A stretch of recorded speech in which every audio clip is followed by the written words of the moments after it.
Without doubt, Easter is the high point in the Christian calendar and in Christian history. It's the fulcrum, it's the point at which everything focuses. It's the death and the resurrection of Jesus. But the question I want to ask or look at today is, why was Jesus killed at Easter time? Which might sound a rather strange question, because after all, at that time there wasn't any such thing as Easter. It was in fact called the Passover. So you might rephrase the question, why was Jesus killed at the Passover? And there's a very clear and simple and straightforward answer to that, really. But it's quite a remarkable answer when you begin to look at the details of it.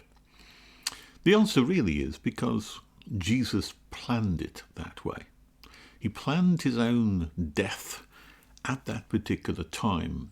And the Bible is quite clear about it. The four Gospels are absolutely clear that he set in train certain things which produced that outcome at that particular time and for a particular purpose.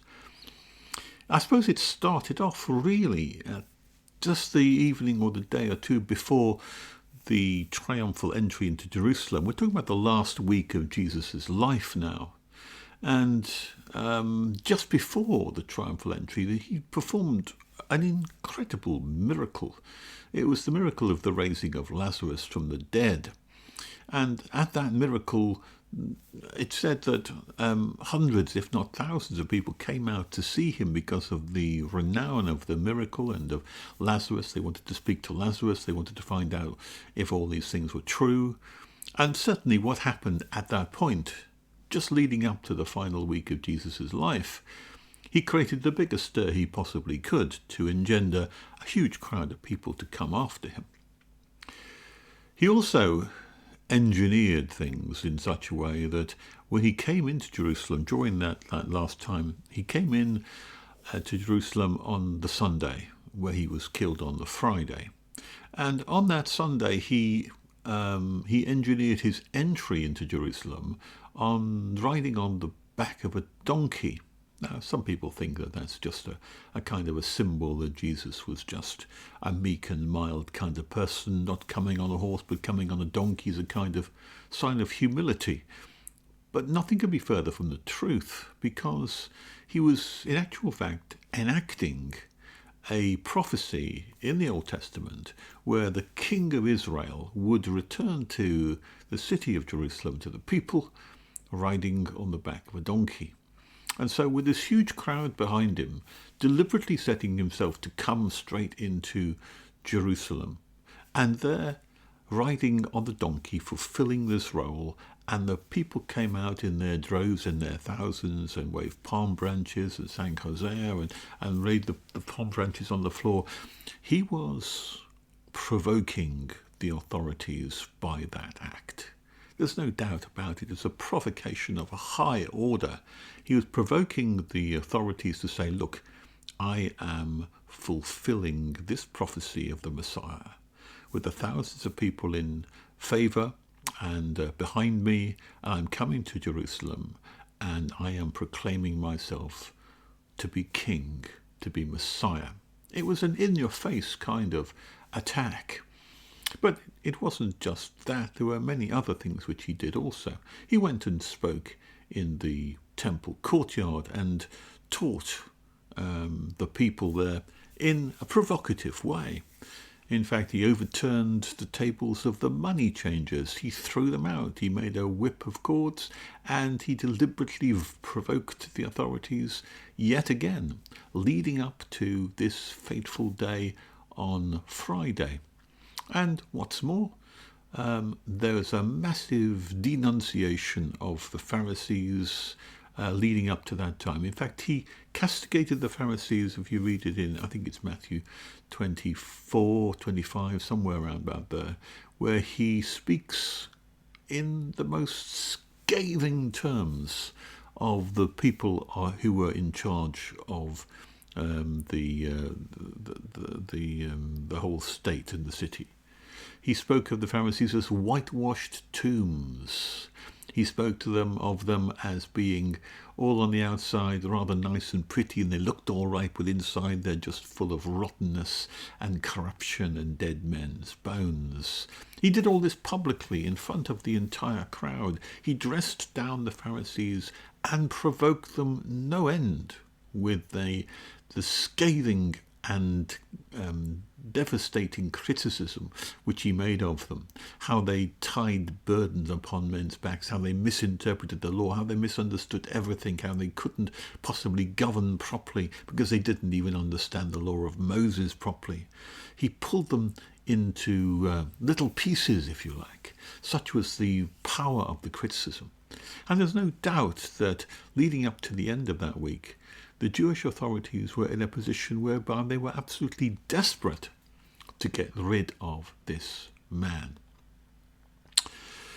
Also, along that trail of clues as to how he engineered this time, he engineered it because just before the triumphal entry, he engineered his own betrayal insofar as he deliberately attacked Judas when Judas criticized the woman who was anointing Jesus with oil and perfume so it filled the house. Judas said it could have been spent better than that.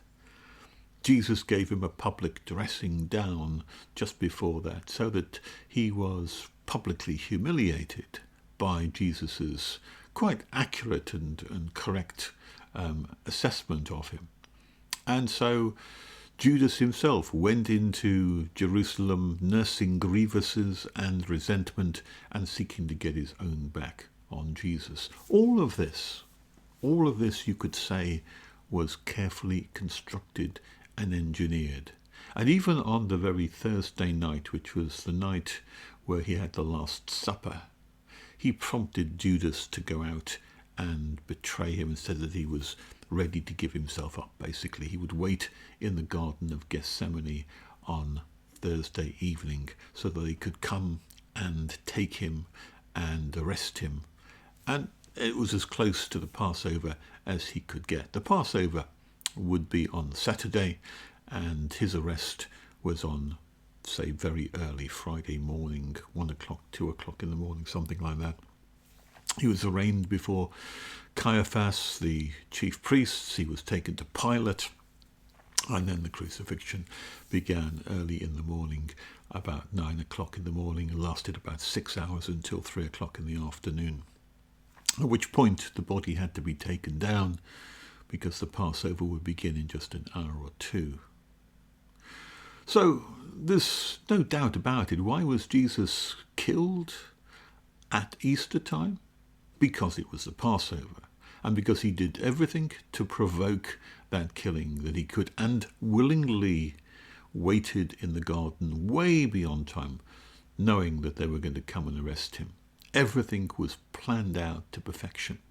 The only question then is, why the Passover? Why arrange his death at that particular point and at that particular time? Well, it's quite simple also, because the Passover was the feast in the Jewish calendar, which was the remembrance of how it was that the angel of death passed over the people of Israel, the saving the firstborn of every household, and how they were saved by the daubing of the blood of a lamb or a sheep that was placed over the doorposts. So it was a great commemorative time when the people were saved by the substitution of a lamb. Everyone who was saved in that household could quite literally say that that lamb whose blood was placed on the doorposts died instead of me, died as a substitute for me. And Jesus was proclaiming himself at this time that his death was going to play that particular role. He had engineered it, he had planned it, he had made it absolutely clear and plain, and that's how he provoked the whole thing. But it was to that one end, that main aim, which was to point himself out as the one who fulfilled all of the sacrifices of the Old Testament, and especially the Passover lamb sacrifice, of which he would be the archetype. He was the archetypical Passover lamb, and would therefore be the one who died in the place of all those who looked to him. It was an astonishing, utterly astonishing event which took place, and Jesus made sure it happened at the right time.